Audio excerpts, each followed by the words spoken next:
You are listening to KLRN Radio, where liberty and reason still reign.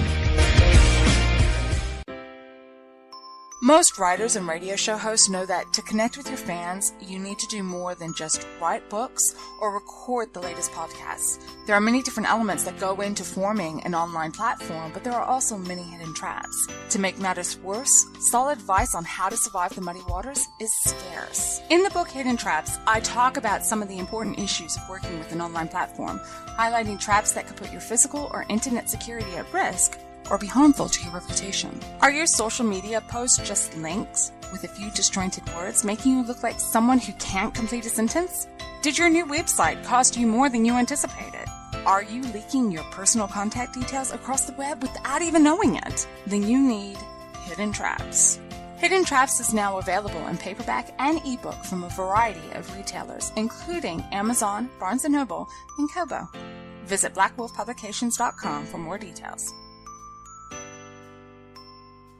If you're 85 or younger, would you like peace of mind and comfort for your family? We're Final Expense Direct with an urgent message for you. The average funeral today costs over $8,000, but the most you'll get from government benefits is $255. How will your family pay the difference? We can help. Our senior plans start as low as just $1 a day and pay up to $30,000 for a funeral and other final expenses. Peace of mind is easy. There's no medical exam. You'll have lifetime coverage, and your plan can't be canceled as long as you pay your premiums. Call now for free information about our senior plans. Answer a few simple questions and receive approval right on the phone. Plus, call right now and we'll give you a discount prescription card for free. Call 800-553-8687. That's 800-553-8687. Again, 800-553-8687.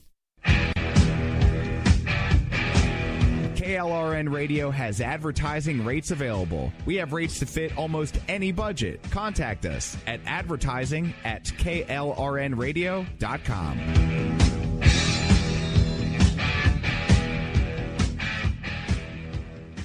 Everyone loves liberty. Our rights come from God, not the government. So why are you letting other people tell you what's best for your health care? Exercise your freedom with Liberty Health Share. Liberty Health Share is a community of people who voluntarily share one another's medical costs. Liberty Health Share is founded on the idea that most people truly want to help one another. Healthcare sharing allows members to do just that as a true community that supports one another in times of need. Liberty believes people should make decisions for themselves and their families. Members are able to take back the freedom to make their own decisions about their health care. Freedom from guilt or doubt about how your money is used. You have the freedom to direct your health care, not to be dictated to by bureaucrats. Stop letting others tell you what to do and join a community of like-minded people. Exercise your freedom. Join Liberty Health Share and take back the control of your health care while helping those around you. Call Liberty at 855-58-LIBERTY. Again, that's 855-58-LIBERTY for more information, or you can check them out at libertyhealthshare.org. Again, that's libertyhealthshare.org.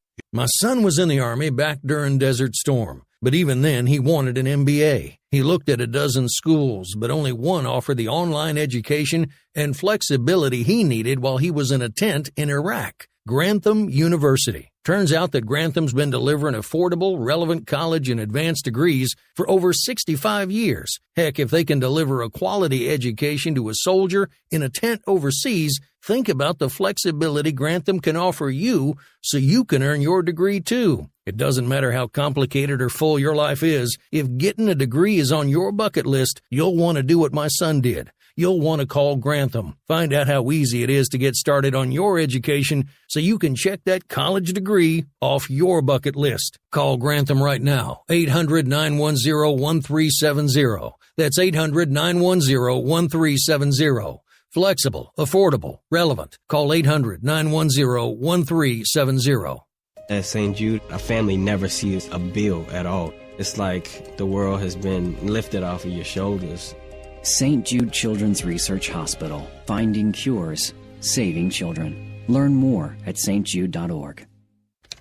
Sometimes writers feel lost, unsure why a passage may not be working. It takes another set of eyes to help us nurture our writing into full maturity. At Black Wolf Editorial Services, we strive to enable writers to develop and grow, offering manuscript critiques and line edits through a mentoring editorial style. We also offer assistance on generating a writer's bio for your websites. Black Wolf Editorial Services, nurturing your writing into maturity. For a full list of services, visit blackwolfeditorial.com. You're listening to the Spark Radio Network, internet radio like you've never heard before. Innovation, creativity, and imagination are all said to begin with a spark. So fasten your seatbelt and take the ride of your life and listen for the spark.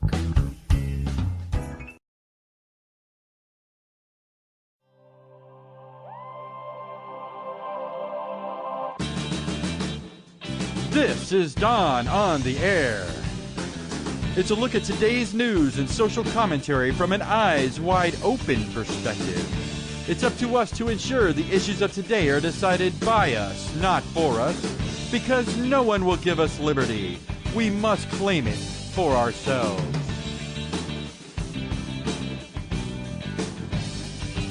Hi there, this is Don Weston. Welcome to Don on the Air. I decided to take a mental health day today. You know, I think we're all entitled to one of those every now and then. So please enjoy this special presentation of the best of Don on the Air, the Federalist Edition. Yeah, the next hour will be chock full of clips from my first few shows that pertain specifically to federalism. So you guys enjoy, and I'll see you here next week. This is a Don on the Air. Flashback, flashback, flashback, flashback. Now, I don't know what they're teaching kids these days, but for me, learning about the founding of our country came with it all the intensity and passion a political revolution deserved. I mean, we had heroes and villains and struggles, and through it all emerged the greatest bastion of freedom the world had ever seen. The founding of the United States, it isn't just an excellent story. It's a testament to what made the United States so unique. It's designed so the citizenry could live free lives, and the government was a servant of the people. Now, the problem is we weren't, and still aren't, living that way. It turns out I just got tired of things that were supposed to be one way, but in reality were something very different. It's this willful ignorance that stokes my flames and keeps them going. And that's why I decided to take an eyes-wide-open approach to all of this. It can be what it is. Just be honest about it. So to bring it all around, let's remember that, I held this fascination with our government for much of my life. I've also held a deeply romanticized view of our founding, which has, no doubt, instilled this idea of federalism in me. That's why the one term that strikes the very root of my personal political beliefs is federalism. Now, of course, calling myself a federalist sparks plenty of confusion. I mean, if you had asked me about federalism in July of 2016, I could have provided just a straightforward answer. These days, as with most other labels, the term begins to gain in popularity, and suddenly people are crawling out of the woodwork, claiming a mantle they often know very little about. Eventually, the term begins to dilute and lose its meaning altogether, often before it had a chance to make any real difference at all. Calling myself a federalist, it means different things to different people, which is rather unfortunate. After all, I chose federalism because it has a very clearly defined premise. So, what would I have said if you had asked me about federalism prior to 2016? Well, in truth, I'd say the same thing I'd say today, since the actual definition has not changed. You see, our nation was founded when our individual colonies became states and then joined together under a union of mutual defense, a streamlined currency, and to have a centralized figurehead who could speak on their behalf to the rest of the world. Now, this act established a government system known as a federation. That's what we call it when a group of states join together and create a centralized government for managerial purposes. Well, there are many ways to run a federation, and the relationship between our states and the centralized figurehead is called federalism. So you see, federalism is actually just a straightforward generic term. That's why there have been many federalist governments throughout history, and it's also why our specific type of federalism became so unique. You see, a federation simply describes the type of government system that's in place, but it does nothing to define the allocation of powers between the different governments. Now, much of the time, it's the centralized government that's dominant, and the states continue to exist in order to help the centralized government manage its territory. This is why I like to say the founders flipped the system of government upside down, and it's also what allows someone like me to embrace a system like federalism. That's because here in the United States, we enjoy a constitutional-based federalism. You see, we have a constitution that defines the balance of power, with the key phrase there being balance of power. Better still, our American federalism was built from the ground up with liberty, freedom, and our citizenry at the forefront, not the centralized government. In fact, our Constitution, it's known as a limiting document. Did you know that? Its purpose isn't to grant us rights. The purpose of the Constitution is to limit the power of our federal, and to a lesser extent, our state governments. The Constitution defines the role of government in a very limited manner, and then it relinquishes all other liberties to the citizens. Well, to the states who, when ran properly, represent the citizenry. Now, this doesn't sound much like the world we live in today, does it? Well, no, of course not, because we've had hundreds of years where a political class was born and nurtured and has grown into this amorphous beast. I mean, look, the Constitution is simple. The federal government was created to deal with X, Y, and Z. Everything else is deferred to the states. Everything. That's how the Constitution limits the federal government. And then our state representatives, the ones who are supposed to represent our state's individual interests. Yeah, over time, they've just allowed the federal government to incrementally expand its power. Now think about that for a moment. Every time a state representative that you voted for votes for another government program that doesn't specifically fall within the Constitution's definition of federal power, Article 1, Section 8, they are relinquishing your rights, your authority. All, well, usually, in the name of the ultimate special interest group, political parties. With the hive mind style of tribalism these parties and their followers often exhibit, well, isn't it time we evolve beyond basic divisive party politics and actually do what these politicians claim they want to do? Unite Americans. Playing to our divisions just keeps us divided. I want someone to stand up. No, I want all of us to stand up for everyone, and not against other citizens, but against the political class that wants all of this power, all of this control. Now, unlike most labels, the thing about federalism is that it has a very definite meaning. It's simply what we call the relationship between our states and the federal government. Now, the important detail is that it defines that there is a legitimate difference between these two types of government. Without it, people could easily claim there is no true separation. And of course, our Constitution specifically defines the balance of power. And that's the basis of law and order in this country. This defines the parameters of our nation. Now, unfortunately, as federalism gains in popularity, it'll be eventually swept up in the mainstream. Federalism's already been falsely equated to conservatism and libertarianism. How do you think that's going to go over with people who oppose those specific viewpoints? I'll keep saying it. Federalism, it describes a system of government. Our constitutional federalism is a set of boundaries and a rule book.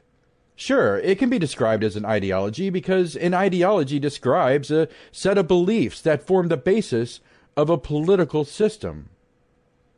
The difference is conservatives, liberals, libertarians, progressives, socialists, and even political parties, they just want control of the rule book. And that's fine, so long as the changes they make are made using the laws of the Constitution. That is the plight of the Federalist right there. It's making sure everyone else is playing by the rules. You see, this is why I'm not a big fan of political parties. Their purpose is to attain power. So yeah, I'm leery when I hear people wanting to amass power in the name of federalism. After all, federalism has nothing to do with acquiring power. Federalism is a tool for managing power. The Constitution, that's what defines the balance of power, with an emphasis on balance.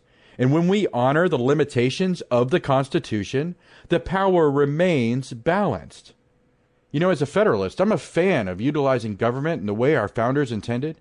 Each state is its own mostly autonomous governing body. The federal government exists to serve as a managerial element for dealing with the issues larger than the individual state. Specifically defined by Article 1, Section 8.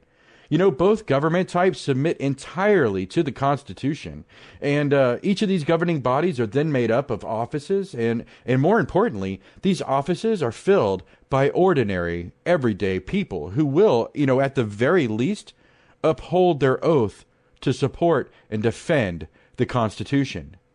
The act of governing, it should be a neutral endeavor, almost a mechanical exercise. If the Constitution says this, that's what we do. It's literally that simple. That's what it means when the Constitution is called the supreme law of the land. Now, is the Constitution immutable? Of course not. When people disagree with how the Constitution addresses a situation, there's a mechanism, for changing it. So what's the alternative? Right?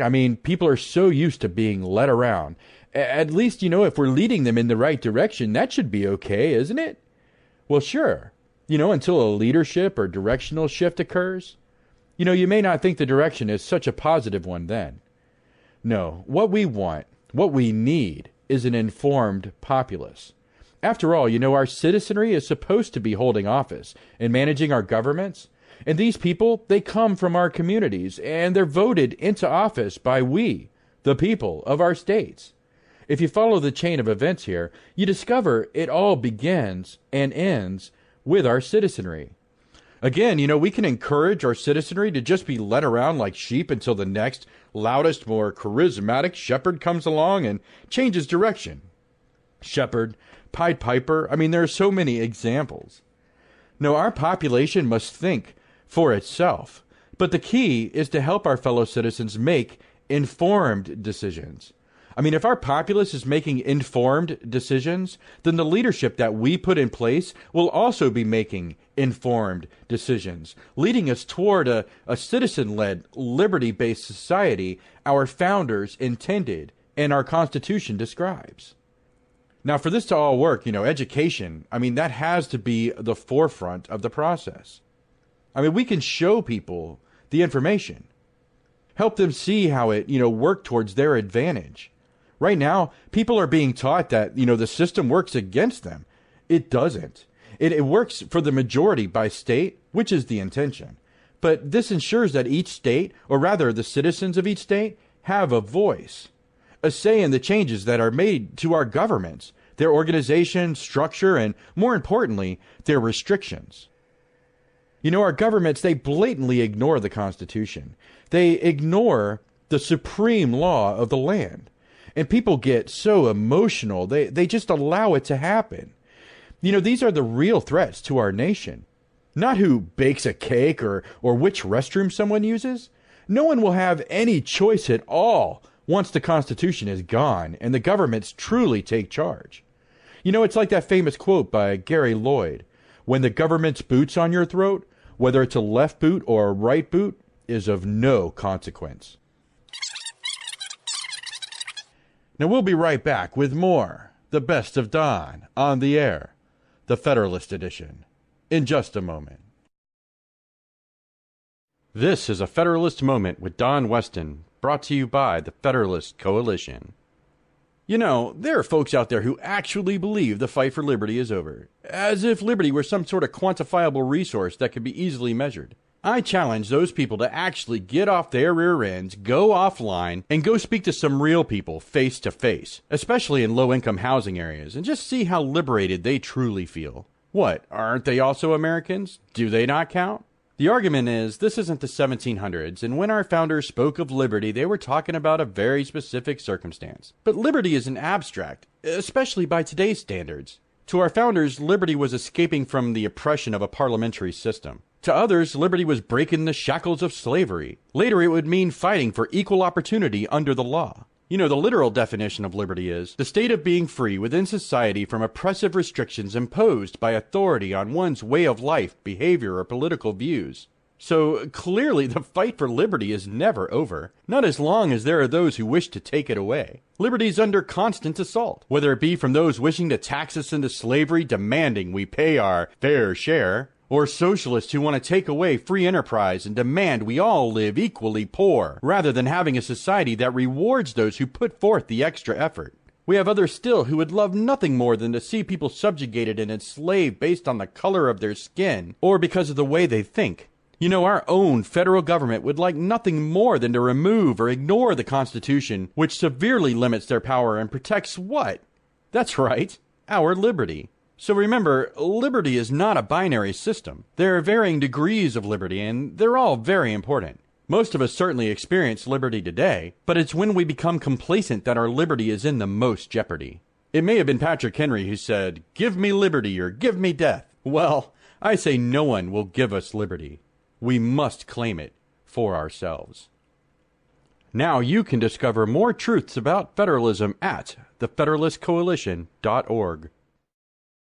You're listening to the best of Don on the air, the Federalist Edition.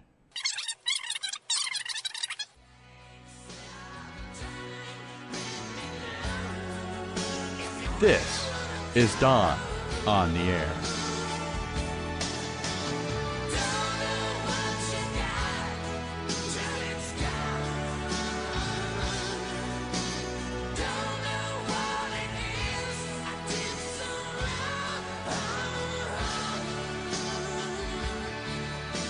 You know, it's true. It really is. You don't know what you've got till it's gone. You know, liberty, it's not an abstract notion. It's a tangible way of life. And if the day comes when you no longer have liberty, you'll know it. But of course, by then, you know, it'll be too late. I mean, it's far more difficult to reclaim liberty than it would be to just keep it. Now, I would say I don't understand, but I do. I get it. You just don't know what you've got till it's gone. Again, you know, I have to stress that from a constitutional federalist standpoint, well, that's what I like to call it, by the way, constitutional federalism. And that's just because it describes the whole package. You know, federalism describes our system of government, and the Constitution divides the power between our various governments. Ergo, constitutional federalism. Now, just to be on the same page, conventional wisdom, it describes a belief that's widely accepted to be true. You see, widely accepted to be true doesn't actually make it true. For those who like to pretend straight democracies work and that, you know, the majority holding a certain belief is fair, let me remind you that there was a point in time where it was conventional wisdom that women were only good for making babies and, well, perhaps sandwiches. You know, conventional wisdom also held that black people weren't even human beings, that they were property. So no, conventional wisdom is no way to run a country. That's why we have laws, and more to the point, that's why we have one supreme law of the land, the Constitution of the United States. So when people talk about cooperative federalism, my heart breaks a little. You know, people, they use all kinds of flowery prose, you know, to describe cooperative federalism. Things like, cooperative federalism refers to a situation where federal, state, and local governments work hand in hand to decide who has authority over which areas of influence, and that we're all partners in government authority. Cooperative federalism has also been plainly explained as, well, it's when the lines between the various forms of government become blurred. Hence the reference to marble cake, you know, where the distinct types are swirled in together. Now that actually sounds wonderful on the surface, right? I mean, who doesn't want the various forms of government working together? The point is, cooperative federalism blurs the lines between the different forms of government. The thing is, this concept doesn't merely oppose the level of liberty our founders worked so hard for. Yeah, governments rearranging their responsibilities without the use of amendments violates the Constitution, the supreme law of the land. So how can it then be that our various forms of government, federal, state, or even local, how is it that they can renegotiate or redefine their own authority or responsibilities? Well, the fact is, they can't. The Constitution specifically spells out the authority and responsibilities of each aspect of government, and it allows the states to define their own local governments per their own individual constitutions. The United States Constitution defines the balance of power by setting limits on government. So clearly it's illegal to ignore it or work around it. I mean, the only way to legally differ from the Constitution is to pass amendments which actually change the Constitution. You know, it's actually frightening when you consider just how drastically our governments have drifted away from the limits of the Constitution. I'm still not sure what's worse, the fact that they continuously violate the law with impunity, or that we keep enabling them by re-electing them into office. Person or party, I mean, there isn't much of a difference. And now people push this false concept of cooperative federalism because they want a more traditional federalism. They want to redefine our country back to a system where the federal government is in charge and the states work for the federal government to manage areas and keep citizenry in check. You know, that's the government system we're headed to if we continue to ignore the Constitution.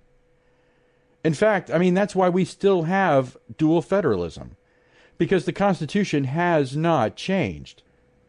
Now, I know FDR ushered in a New Deal, and politicians from presidents to senators and governors on down have all tried to claim that we're all subservient to the federal government. The only thing that makes it appear as though we're all subservient to the federal government is the illusion of conventional wisdom. Now, for decades, we've had people telling us this. I mean, from politicians to news media to teachers to parents, our society has been trained to ignore the limitations of the Constitution. Now, people twist the meaning of words in the Constitution through interpretation, or they'll even go so far as to abuse the living language concept and work to redefine actual words in the English language through, that's right, conventional wisdom. The Constitution specifically defines the balance of power between our various governments. No legitimate law has been passed, that changes this fact. Therefore, we still live in a dual federalism. And we need this because, the Constitution limits the power of government. Without the Constitution, we have no protection, zero protection against the government. Dual federalism reinforces the fact that we have separate governments with separate responsibilities who, when working together, ensure our government and society function properly. When people try to describe federalism, it's natural to invent various analogies to try to help folks visualize the concept. Dual federalism, it's often described as a layer cake because each layer is clearly defined.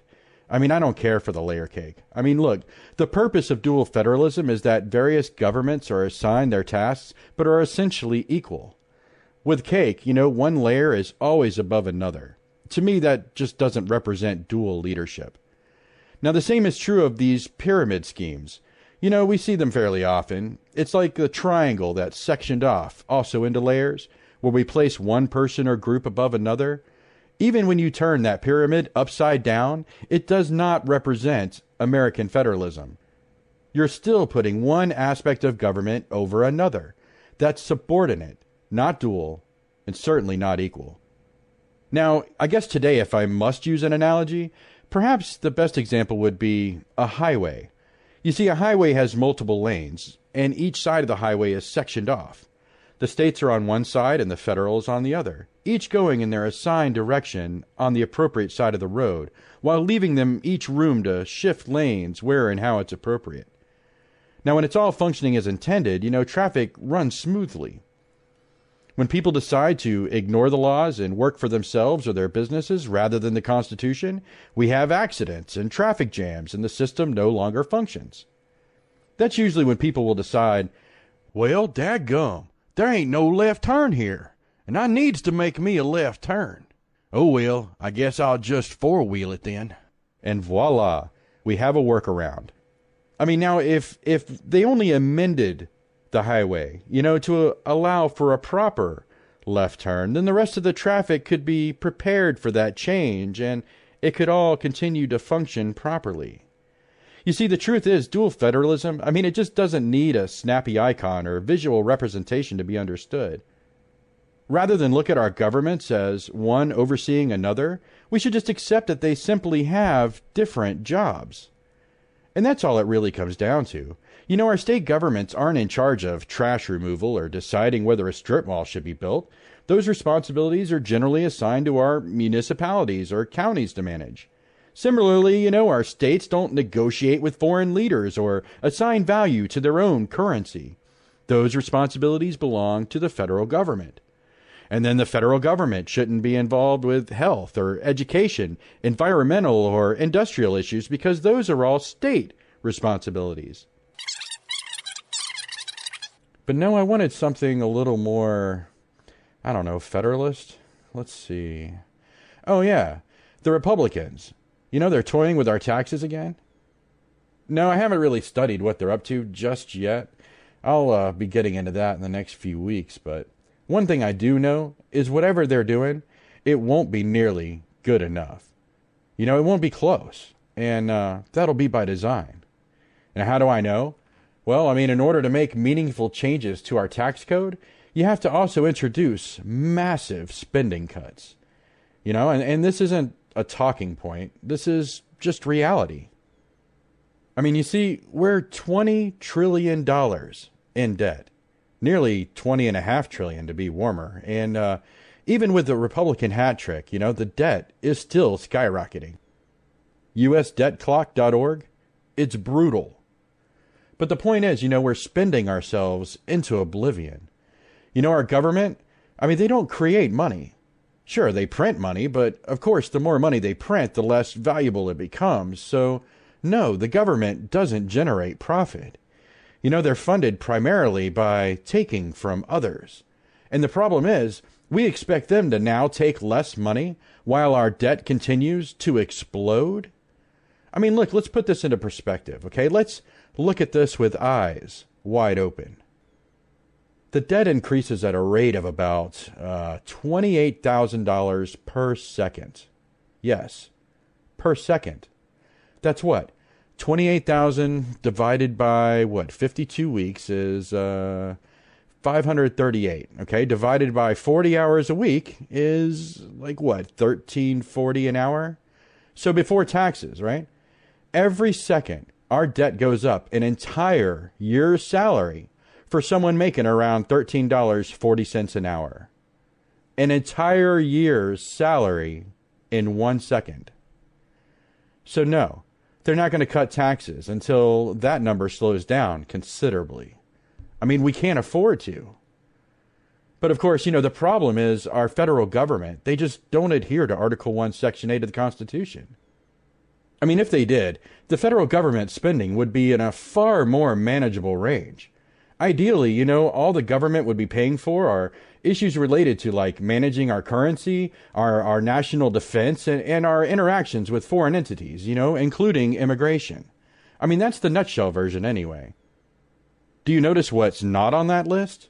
Health insurance, health care, education, birth control, environmental protection, and a myriad of other programs that all fall within the authority of the states. Now, the biggest reason the states can't handle these different issues is because they can't afford it. They don't have the resources to manage these issues properly. But you see, if the federal government wasn't overtaxing us for things it shouldn't be taxing us for, the states could tax us more appropriately to help fulfill the needs of its citizens. Preferably, with a consumption tax rather than an income tax. You got to figure, if goods are only taxed at appropriate times, rather than at every stop along the way of its development, then the cost of the goods would be driven down. As it is, there are taxes for the refinement of minerals, taxes for selling those to manufacturers, taxes for compressing them into a material.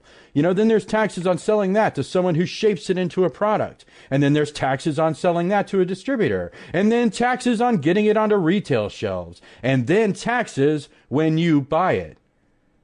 Without all these various taxes, our goods could cost far less, driving down our cost of living. And for all you socialists out there, this is how we all get to live like kings. You know, we cut out the middleman every step along the way. But no, you guys, you want to take from the wealthy and make everyone equally poor. The money for us to all live wealthy is already out there. We just have to stop giving it to the government.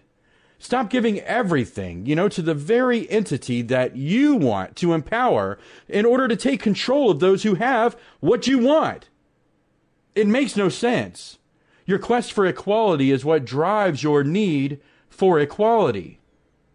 If we just rein in the government rather than feed the government, we would all have more of everything. I mean, come on, guys. Yeah, let's take from the rich and give to the government. Yes, because, they'll make us all equal. There's no part of that which makes sense. The Constitution, that's our only defense from a tyrannical government.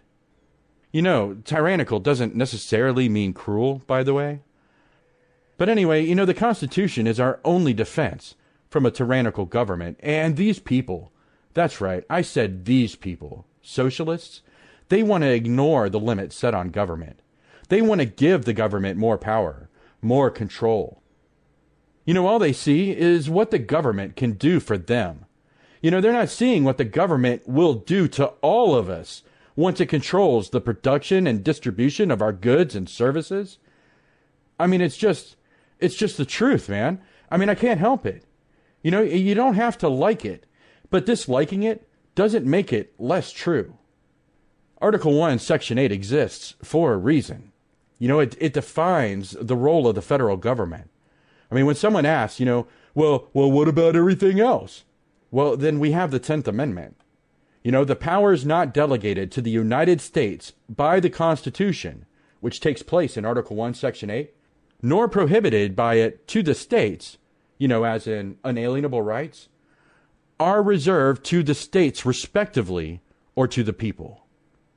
It honestly couldn't be clearer.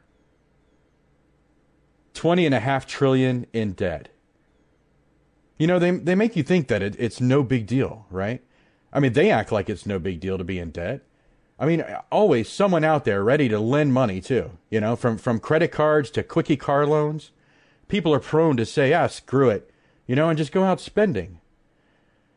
Over here, we're a frugal couponing family, and if we tell him that we don't want to spend money on something, our youngest son will sometimes say, well, they give you cash at, a national title pawn place, and you get your title back.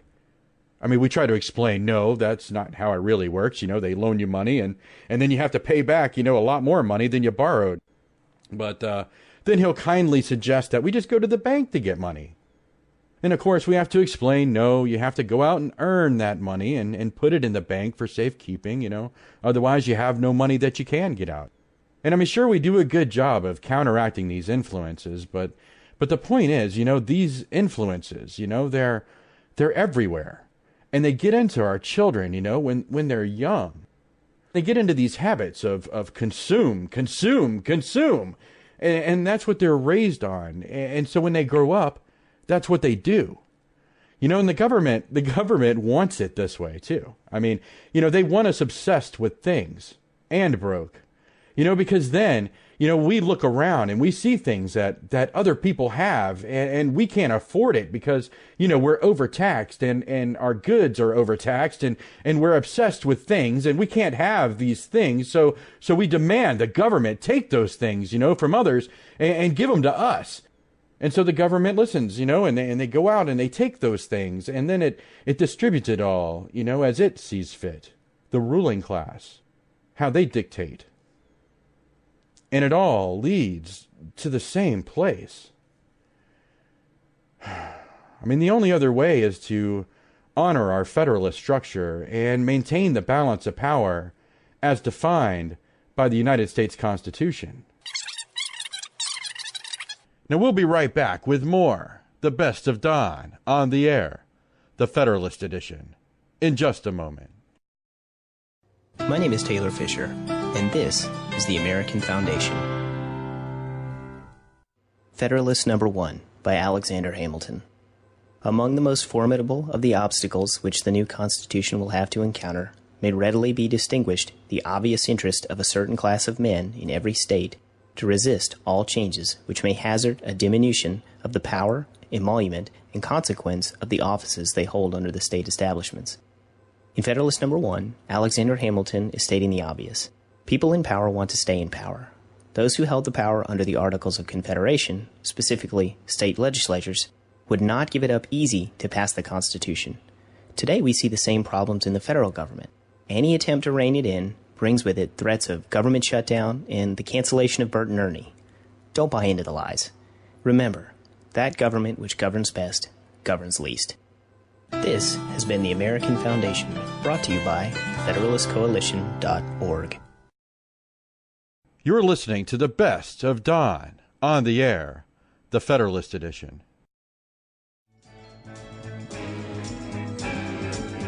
This is Don on the air.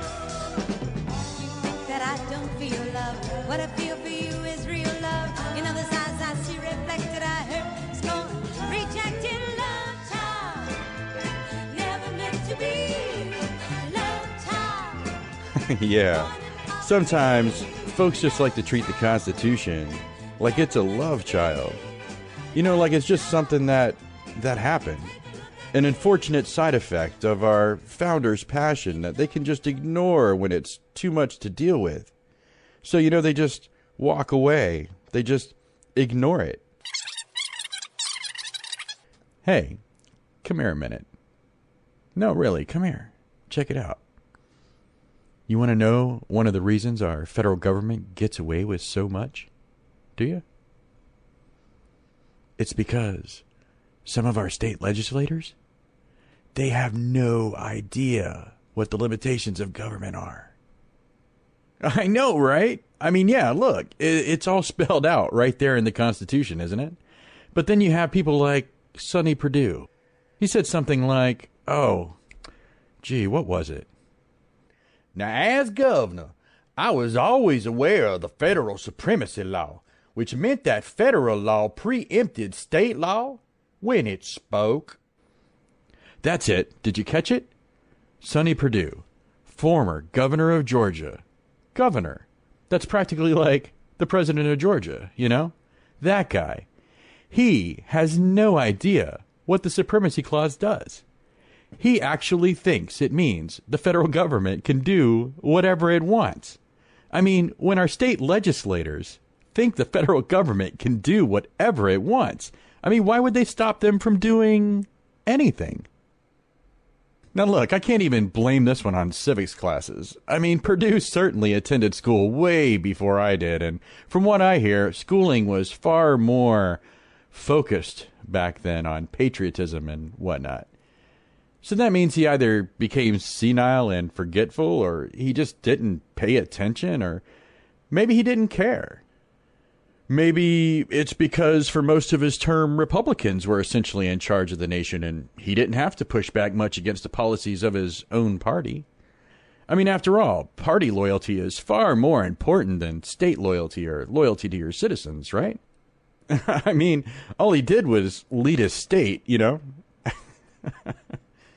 Well, look, the Supremacy Clause is the justification for many constitutional violations.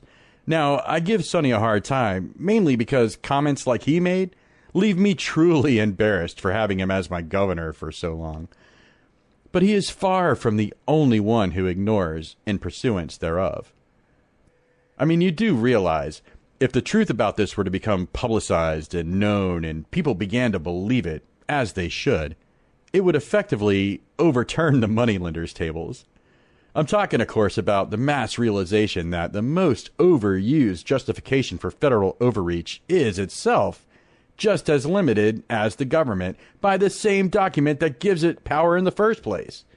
The Supremacy Clause specifically refers to laws that work in accordance with the limits of the Constitution. Everything else it's used to enforce is nonsense.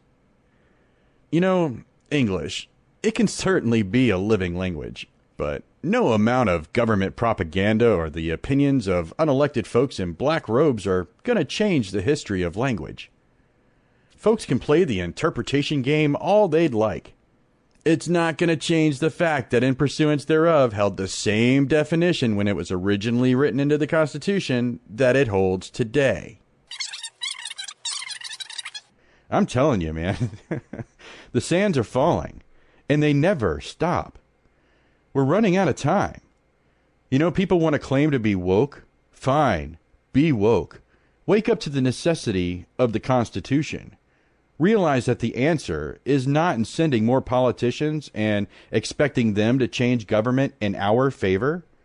We need to educate our own populace and send our own citizenry off to change government in our favor. You know, the way the founders intended.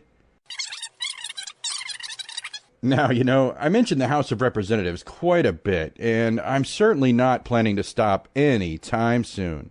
I mean, that's a group I have specific beef with because, you know, they're the ones who let us down on such a consistent basis that they ought to just change the name. Instead of the House of Representatives, they could just be called party representatives. If that doesn't move you, how about the House of Overseers? Ah, sounds a tad hyperbolic, doesn't it? Well, if you figure that by the time something like this actually becomes reality, it's already too late. The legislative branch of our government, you know, Congress, they're supposed to represent our states. You know, we each have 2 state senators who represent the entire state. Then we have 435 other folks who make up our House of Representatives. The number of House members varies by state because, under Article 1, Section 2, seats in the House are allocated among the states by population. You know, for instance, Georgia only has 14 House representatives, while a state smaller in size, like New York, has a higher population, giving them, 27 representatives. A state larger and with more population than both, like Texas, has 36 representatives. Now, you divide the state by the number of representatives allotted to it, and that's how districts are formed, with one state representative seat assigned to each district. Now, every 2 years, the people of that district will vote on who will represent them in Congress. Therefore, the state representative or House member or whatever you want to call them is the most direct link between a state's citizenry and the federal government. And this means, with eyes wide open, that these state representatives ought to be looking out for the best interest of the state's citizenry, right? I mean, after all, they are state representatives. And there's no better way to represent a state than to use the power of the Constitution to protect that state's rights against federal encroachment.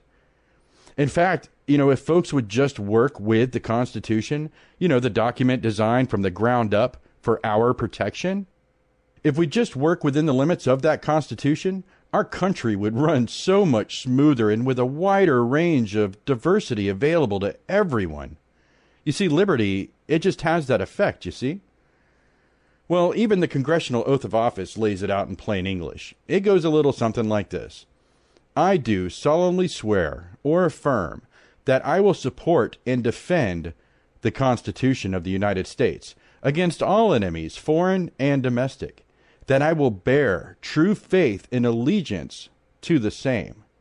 You see, the oath is to defend the Constitution and swear allegiance to the same, not to the government of the United States, but to the Constitution of the United States. They swear their oath of allegiance directly to the Constitution. And that's where the loyalty should lay, because, if they're faithfully defending the Constitution, then they would be working within the best interest of their state, and therefore their citizenry. Of course, this is what they all swear to, and most will claim they honor this oath every chance they get. But then my question is, how can they defend the Constitution when they, themselves, are the ones violating it?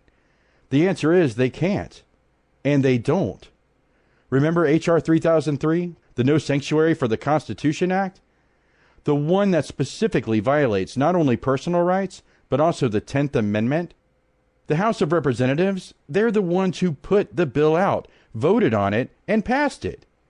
I mean, let's think about that for a moment. Our state representatives, the ones who are specifically tasked with representing our state by defending the Constitution, they're the ones inviting the federal government to take over a state's rights to police itself. Furthermore, I mean, the state representatives are the ones who are sworn They pledged an oath to defend the Constitution. They've pledged their allegiance, their utmost loyalty to the Constitution. So then why would they put forth a bill that so clearly violates the Constitution they're sworn to protect? It doesn't really sound like they're protecting the Constitution at all, does it? You know, in Georgia, every single Republican voted for H.R. 3003. Every single one. Even the 6th District champion, Karen Handel. So it just goes to show, the House of Representatives are, in large part, no longer state representatives. They're party representatives. A House of Overseers, managing the people of their districts rather than representing the people. You see, it's not quite as hyperbolic now, is it? I mean, there isn't much that riles me up faster than an elected official who blatantly ignores their oath of office. I mean, it's become so commonplace over the decades that they don't even hide it anymore. I mean, that's the problem with the Affordable Care Act and just about every other health care plan there is. They're all illegal. It's illegal because it violates the Constitution of the United States. Article 6, Clause 2 declares the Constitution as the supreme law of the land, meaning no other law is greater. So when the Constitution limits a type of government to specific duties, like our federal government with Article 1, Section 8, and then that type of government ignores those limitations by doing whatever it wants, well, it's violating the supreme law of the land. In layman's terms, you're breaking the law. It took me a while to get there, but you're welcome, America. No, for real though, I mean, let's look at it this way. All right, if I have a valid driver's license and I drive, then I'd be driving legally and everything would be fine. Now, if I allow that license to expire and I continue to drive, I'm doing something the law declares I am not allowed to do. I'm not overreaching the law, I'm breaking the law. Now, the same is true whether I drive in excess of the speed limit, claim ownership of something that doesn't belong to me, or even if I flat out punch someone in the face. These are all examples of actions I could take that would violate the law and be considered illegal. So then why is it that, when our politicians can break the law by violating the Constitution? They can't. It's illegal. In fact, this is the very definition of illegal. I mean, according to Merriam-Webster, illegal means not according to or authorized by law. Even the great and powerful Google defines illegal as contrary to or forbidden by law. Did you see that? Contrary to. Politicians are not granted special permission by the supreme law of the land to ignore the supreme law of the land. That means just like the rest of us, when they violate the law, they're doing something illegal. Now, in this regard, the authority of the federal government is limited to Article 1, Section 8.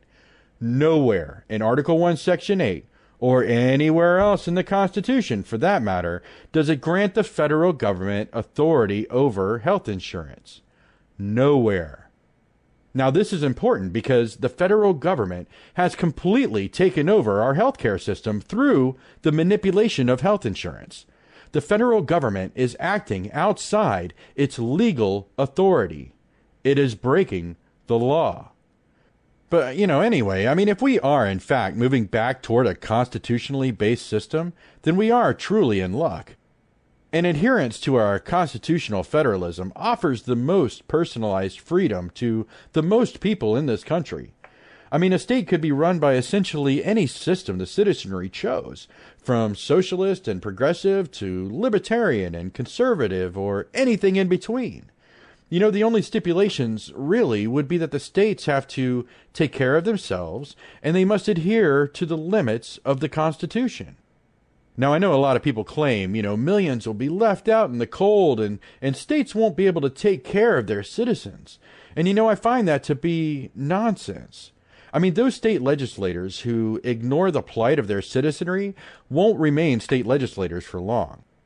I mean, that's the power of the citizenry through the voting booth. States will be compelled to help, I mean, if not, the legislators can be replaced with folks who will address the needs of their citizens. Also, the overall success of a state is largely dependent upon the citizenry. If the citizens are doing poorly, then the state will do poorly. I mean, and no one wants their state to fail. State legislators will learn to compare the needs of their people against their own budgets and strike a balance that makes sense for them. I mean, that is a state's responsibility under the Constitution and is the state's duty to its citizenry. So yeah, the state certainly has a vested interest in helping their citizenry prosper. I know it's easier to want political parties to just run everything for us, but parties will always push toward their agenda. Always. That's why we must work toward educating our fellow citizenry. I mean, if a minority feels as though they're underrepresented by their state, then they need to know that there's a solution. They can rally their friends, their families, and their neighbors. They can get signatures and entry fees. I mean, they can move people to go to the polls and vote them into office. In this process, it's not limited to race or gender. Anyone with enough support can run for office. And it kills me, the excuses people make. Oh, well, it's a white man's game, and I can't get that kind of money. This is the year 2017. You can run a Kickstarter or a GoFundMe page for just about any reason. I mean, you can reach out to celebrities and investors like you never could have before. If you reach out to the right person at the right time with the right pitch for the right movement, you'll find support. White people only vote for white people. Oh, really? Because if that were true, Barack Obama never would have been president. According to the Roper Center, 43% of white voters voted for Obama in 2008. Considering 74% of voters were white? Yeah. So nearly anyone can run for office. And those of us who know this, well, I mean, this is what I mean when I say we need to educate or enlighten our fellow citizens. They're under the mistaken belief that they're subjects under an oppressive system designed to keep them down. The people convincing them of these lies, they're the ones keeping them down. Our system is designed to give anyone a chance. It's designed that way specifically because we're supposed to have regular, everyday, ordinary citizens holding public office, serving their term, and then returning to their normal lives. All they really need to do is understand the facts of the Constitution, to learn how it works to everyone's benefit. Then, they just have to uphold their oath to support and defend the Constitution. In other words, learn how to make positive change for their communities using the laws and limitations of the Constitution rather than ignoring it. If we find and elect enough people like that at the same time, wow, could you imagine? I mean, leaving party agenda aside to truly follow the Constitution? Well, I mean, that's what we should be working toward. This is Don on the Air.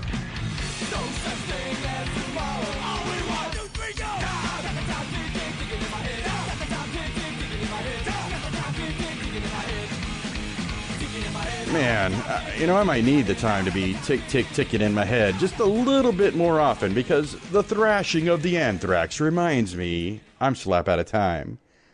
Look, thank you all for listening. I mean, if you like Don on the Air or if you just want to form a Don off the Air hate group, be my guest. Tell your friends, your families, your enemies. Hey, tell that bum on the street, because he probably still has an Obama phone that, he can love to hate me with. Just, let me know at Don on the Air on Twitter or by email, donontheair@klrnradio.com. In a few weeks, I'll mention some of the feedback and we can have a conversation.